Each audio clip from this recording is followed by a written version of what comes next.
எம்ஜிஆர் எனக்கு பிடிக்காது. அவர் சொன்னது. எனக்கு எம்ஜிஆரை பிடிக்காது, கலைஞர் தான் இருந்தோம். ஆனால் எந்த எம்ஜிஆர் எங்களுக்கு பிடிக்கலையோ அவர்கிட்ட ஒரு உதவி கேட்கலான்னு சொல்லி பாலசிங்கம் சொன்னப்ப ஏன் எம்ஜிஆர்ட்ட போய் கேட்போமேன்னு சொல்லி பேசணும். அப்போ முதலமைச்சர் அவர் என்னங்க அவரை போய் பார்த்து என்னத்தை தரப்போறாருன்னு நாங்கள் ஒரு அலட்சியமாக இருந்தோம். ஆனால் நாங்கள் தகவல் சொன்ன உடனே தோட்டத்துக்கு வர சொல்லிட்டார். துக்கையாண்டி தான் அப்போ ஸ்பெஷல் பிரான்ச்சில் இருந்தார்.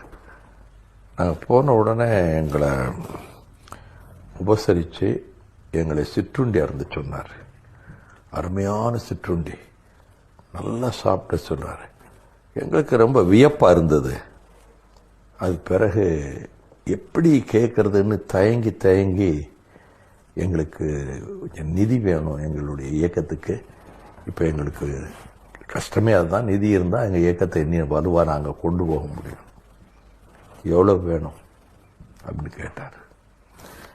நம்ம தான் கேட்போமே, இவர் என்ன ஒரு 5 லட்சம் 10 லட்சம் கொடுப்பாரு, கேட்டு வைப்போமேன்னு. ஒரு 2 கோடி இருந்தால் எங்களுக்கு பெரிய உதவியாக இருக்கும்னா.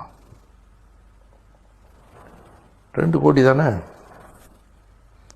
இப்போ ஒரு 50 லட்சம் கொடுத்துரு, சாயங்காலத்துக்குள்ள மிச்சம் 50 லட்சம் வரும், 2 நாளில் முடிச்சு வந்துடும். எனக்கு மயக்கமே வந்துடும் போல் இருக்கு. நான் எதிர்பார்க்கவே இல்லை. இது இந்த விளக்கின் வெளிச்சத்தில் சொல்றேன். இதெல்லாம் தலைவர் பிரபாகரன் சொன்ன வார்த்தைகள்.